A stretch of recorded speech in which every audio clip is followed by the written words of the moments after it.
If you are making €1,000,000 decisions in the same headspace that you choose your breakfast cereal, well, that's a liability. You wake up and before coffee, you've chosen what clothes you're going to wear, deciding what breakfast you're going to eat. Maybe you've posted on LinkedIn, replied to an email, replied to a Slack message, updated your calendar, and probably about 20 other things. By 9 a.m., you've probably made more choices than an astronaut on a final approach to a moon landing. But seriously, it's no wonder that your brain feels heavy by noon. The reality is, as adults, we make tens of thousands of micro and macro choices a day. And for service-based founders, it's even higher because we juggle clients, cash flow, team, all at once. What you may not know is that decision quality drops as decision volume rises. That's the neuroscience. So today we're going to treat your cognitive energy like capital. Invest, don't spray. And we're going to cut decision fatigue. And we're going to fix it so your big decisions stop competing with your breakfast cereal. Welcome to the Master Your Business podcast. If you're new, hi, I'm Deirdre Martin, triple certified award-winning international best-selling author, and I help ambitious, purpose-led founders hit their first million leveraging neuro strategies so you don't end up burnt out, bottlenecking, or sacrificing what matters most. Decision fatigue is real, and if you love tools like I do, SaaS fatigue stacks right on top of it there too. There are too many dashboards, too many tabs and on your browser and in your brain. And every context hop costs you clarity, so the next important decision feels heavier than it should. So today we're going to run my ACT protocol: architect, compress, thrive, and we'll create space, we'll shrink options, and we'll protect your best thinking. So your strategy finally gets your best energy and not your leftover reserves. So, quick story to set the scene for this. I'm in the Westbury Hotel in Dublin City for a millionized strategy day with an amazing client. And she says, Deirdre, I'm thinking I might hire an OBM, an online business manager, to fix the admin pile. And I thought, okay, let's unpack this. And what she really meant when we unpacked it was a VA, an admin, somebody to do the admin. But really, admin wasn't the real problem. When we unpacked it, what we discovered was decision fatigue was the problem. She had too many plates all spinning in the air, too many pings coming from her email notifications, and too many life things happening in the background, all at the same time, and all using that same mental tank. So when we worked through what she was there for the day for, which was to really drill down into her business model, we ended up realigning our business model to the life that she really actually wants. And we made her membership the core offer. And then I shared my hiring rule that I've learned from Howard Schultz, the guy behind what we know to be Starbucks today. And what I learned from him was that when we're hiring people, ideally what we want to do is hire for where you're going, not where you're standing. So you want to hire people who've been there before, who could help lift you up instead of you being the one who's delegating to them and asking them to do tasks. I mean, we've got AI agents for a lot of those tasks now. So what she ended up doing was hiring an experienced community manager, not a task taker, a decision owner. And on one of our recent Millionized group calls, what she said was that community manager hire, that was a total and utter flex at the time. And it was, because those low stakes choices moved off of her plate have resulted in her prime brain now being back for a serious strategy. And the ideas that those two generate together are on fire, because there's finally space for them. There's finally space for those ideas. So let's talk about that word, space, because your working memory is basically a tiny desk. And the hard, meaningful problems deserve that desk space. That's your intrinsic load. And the clutter, the pings, the pop-ups, just a quick look at another dashboard on the screen, that's extraneous load. It's the spilled coffee on the desk, right? And the deep thinking we actually want, learning, synthesizing, strategy, that's your main load. And it also needs room. So when the desk is crowded, like mine usually is, you catch yourself trying to price your flagship offer while also at the same time choosing your granola toppings. Like seriously, yes. You can do both for sure, but one of those decisions deserves a little bit more space and a little bit more oxygen. Now, let's separate a few predictable traps and we'll do it slowly so it really sticks. Defaults. If a box is pre-ticked on a form or on one of your fabulous SaaS tools, your brain probably relaxes. And the reason it does that is because it feels safe. And that's why strong defaults in your systems matter so much more than you might even think. Another thing is decoys. You've seen the deliberately bad plan on pricing pages, you know, the ones where it's like, why do they even put that there? It doesn't make sense. But usually it's there, and the reason it exists from a marketing perspective is to make the middle one feel perfect. And then it quietly herds your judgment and your decision making so that you choose the one that they want you to choose.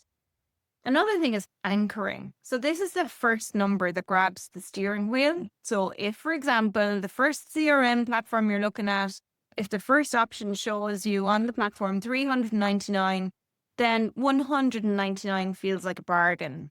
And this is monthly I'm talking, right? Even if you don't need half the features, 199 feels like a bargain because the first one they've shown you is 399. Does that make sense? So another thing that impacts this is free trials because they aren't free if they cost your attention. Another login is another tab in your brain that you're having to access and leverage and use.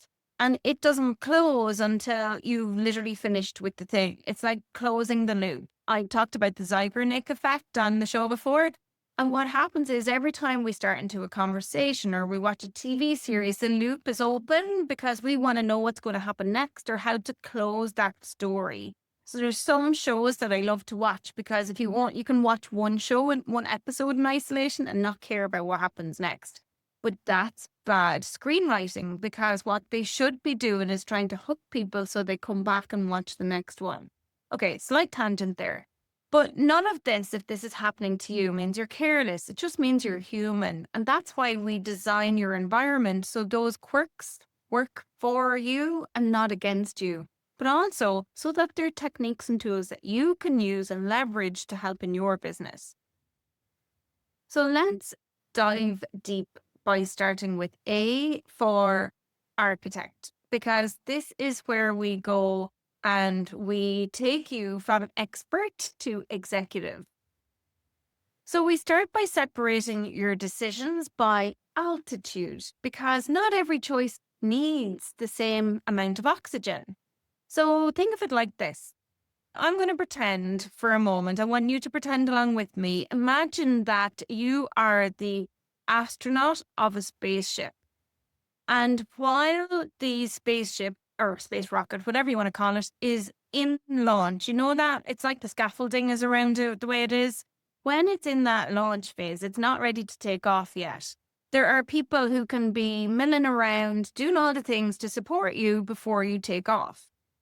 Typically, those can be repeatable things where you could have playbooks for them. You're the astronaut, you're going to delegate specific work. It could be invoices. It could be routine client updates. It could be scheduling your weekly content. All that kind of stuff is a runway decision that's really quick and easy to make, and other people could potentially do it.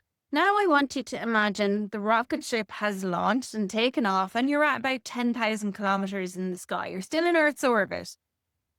In here, people don't have you as the astronaut to be able to make all of the decisions on the ground and you're busy doing other things. So what can be really helpful to do in this space is to create some guardrails. By guardrails, I'm thinking when you go bowling with the kids and they put up the guardrails on the sides, It's like no matter where they throw the ball, they're still going to knock down some of those bowling pins. That's exactly what I'm talking about for your business and your life, to be fair. If you can create those guardrails, it means that no matter what decisions that you delegate or give to somebody else, they can't really go too far wrong. So you want to create those, but also at 10,000 kilometers, you want data flowing to you. So this is Houston. This is your team in Houston. And it's like they're maybe giving you campaign direction. You need to go this way. Or they're helping you with pricing tests or, managing your client pipeline and who needs to be followed up next. Things like that. So next, I want you to think about you're about to exit Earth's orbit. You're at 100,000 kilometers. This is serious oxygen only in your sanctum. And by this, what I mean is the business model, the flagship offers, the key hires you're going to make, what you're going to do with the money in your business. That's the sort of stuff that at 100,000 kilometers, you need to have created incredible amount of space for. And you need all of the oxygen in your spaceship to be able to make those decisions. Does that make sense? And now I'm going to share with you a few moves that help to create that space really quickly. So one is what I call the uniform principle. And this, a few people who do this really well, Barack Obama, every day while he was president, he wore the same suit or same style of suit. He probably had 10 of them in the wardrobe, right? Steve Jobs did the same thing. He wore the same thing all the time. Simon Cowell does this. Basically, the idea behind the uniform principle is deciding once on the trivial stuff that you're going to repeat daily. So like create that capsule wardrobe, set a breakfast plan, know what your milk is going to be. Have a simple morning routine. And when you do that, by doing that, you end up protecting your executive fuel. Another really helpful technique for this is digital minimalism. And what I mean by this is turn your notifications off by default. My phone is constantly on do not disturb. People are to be always trying to ring me. They can't get hold of me unless they have my phone number and they WhatsApp call me. I'm like, you can text me, I can read your message, and then when I'm available, I'll call you back, right? That's how I work. I have my in case of emergency, my ICE people on my iPhone. So like my family can call, important people can actually still get through. But nobody else really matters, right? And if they want me, they can reach out to me and I'll call them when I'm free. Another thing is one tab per project. Okay, now if you were like me, you probably have 25 tabs open at a time. But what you can do is you can create a Chrome or Safari or whatever Edge window and have those tabs for that project open in that one window and then close the rest. So you don't have things from other clients or other projects all open in that same browser tab. Do you know what I mean? And what that does is it allows you to pick a primary focus for that project. But equally, another thing to pick in terms of primary is your tech stack. So look at your tech stack and think through, where are these tools overlapping? Could I leverage one tool a little bit more so that maybe they're not overlapping too much, or I'm not multiplying the context switching by having to use this tool for this piece and that tool for that piece. Does that make sense? And one of the final ones I have on this is Sanctum and energy mapping. And what I mean by this is book 390 to 120-minute deep blocks this week in your calendar at your best brain time. Now, what I mean by that is everyone has a time in their day where their brain is operating at like a next level. For some people, that's first thing in the morning. For others, it's lunchtime. For others, it's nighttime. What's yours? Figure it out. If you don't know, just look back on when have you made the best decisions in your life. Reflect on where you were, what you were doing when you made those decisions. And then what I suggest you do with this time is shut the door. Put your phone on airplane mode. And one block of that Sanctum and energy time is about making a 100-kilometer decision. That's what each one block is for. Now, this actually reminds me of what we covered to a degree in episode 131, those happiness levers that lift your mood and provide clarity. And they make these Sanctum blocks work even better because sometimes the decisions are not business related, sometimes they're personal. And so if you're looking to get more energy back, if you're looking to feel more joy in your life, if you're looking to feel happier, those things are really going to benefit. So if you want a quick boost, cue that one next, episode 131. Then we run to a triage. What I mean by this is keep the daily drivers and consolidate the overlap, and then pick a single winner. And automate after you eliminate, and finally can kill those no-use apps with high context switch tags. Here's what I mean by this. If you want the one action that locks this in, open your calendar right now and drop those 3 Sanctum blocks and attach one 100,000-kilometer decision to each. So your high-stakes judgments finally have that oxygen and brain space. Okay, we're going to move on to C now. C is for compress. And this is where you go from a doer to the director. So you've made the space. And now we reduce the number of choices competing for that space. And here's the tricky part. The more expert you are, the more angles you can see. And that's great for mastery, but oh my gosh, is it rough for momentum?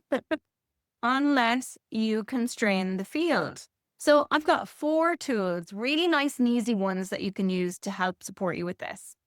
Tool number 1.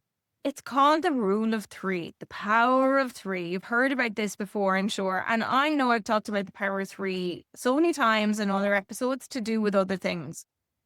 Before you research anything deeply, force yourself to make a short list, whether it's CRM system, whittle it down to 3. If you're hiring people, you get 100 applicants, whittle it down to 3. If you've got a million offers you want to sell, whittle it down to 3. And what happens is you stop option collecting, which you've maybe disguised as diligence, but maybe it's also a little bit of procrastination in there. So reuse the power of 3, the rule of 3, to help whittle things down, and that reduces your cognitive load and makes it so much easier to make a decision. And if you're thinking like your future self feels a bit stretchy while you shortlist, go and check out episode 119 because this helps you install that 7-figure mindset so the rule of 3 feels natural. Okay, number 2, founder priority matrix. So this is a really helpful tool where you can scan work through the headings: revenue generating versus administrative, client facing versus internal, proactive growth versus reactive fix. And if it's revenue generating and client facing and proactive, it definitely earns your prime brain time, okay?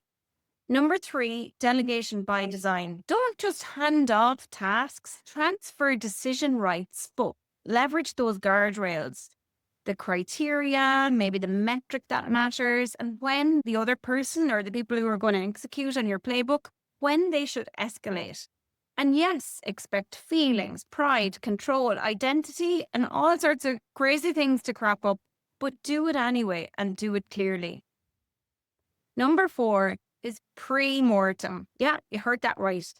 Just think about this. It's 6 months later, and this decision that you've made today, it's failed. Why? What was the reason? And you name the risks. But for each risk that you name, what you do is you go beside it and you add mitigations. How can you prevent that from happening? And then you move with your eyes open as you go forward with that decision. What this does is this helps to cool the shiny object impulse and unhooks the anchor, whether it's from that first price you saw or some other thing that was making you decide to go ahead with it. And in the background, run a quiet business lens: desirability, viability, feasibility. And if any one is a no, it's a hobby or a spreadsheet fantasy or a stress factory, and you definitely don't need more of those. You've enough things going on in your brain, my friend.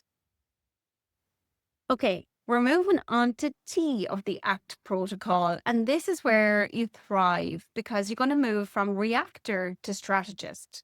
So now we protect the biggest asset your business has, your brain, because most founders try to think at night since the day is a wall of just reactions and decisions and things that have to happen. And basically, it's like a fog machine, right? So let's make recovery of your brain and that thriving piece an operating system. So between heavy blocks during your day, take micro breaks, whether it's a short walk, few slow breaths, eyes on something green. For me, I love to listen to non-lyrical music, by which I mean I love to listen to jazz or some classical music. And just stepping away and doing that for a few minutes, it's brilliant because you come back sharper. Another one is at day's end, close the loops that are still open in your brain. So spend 5 to 15 minutes capturing everything in one trusted list and write down the next tiny action that you need to take so that your brain believes that action or task is part as opposed to being abandoned. One extra thing that you can do to really help you thrive is to create a sort of shutdown sequence.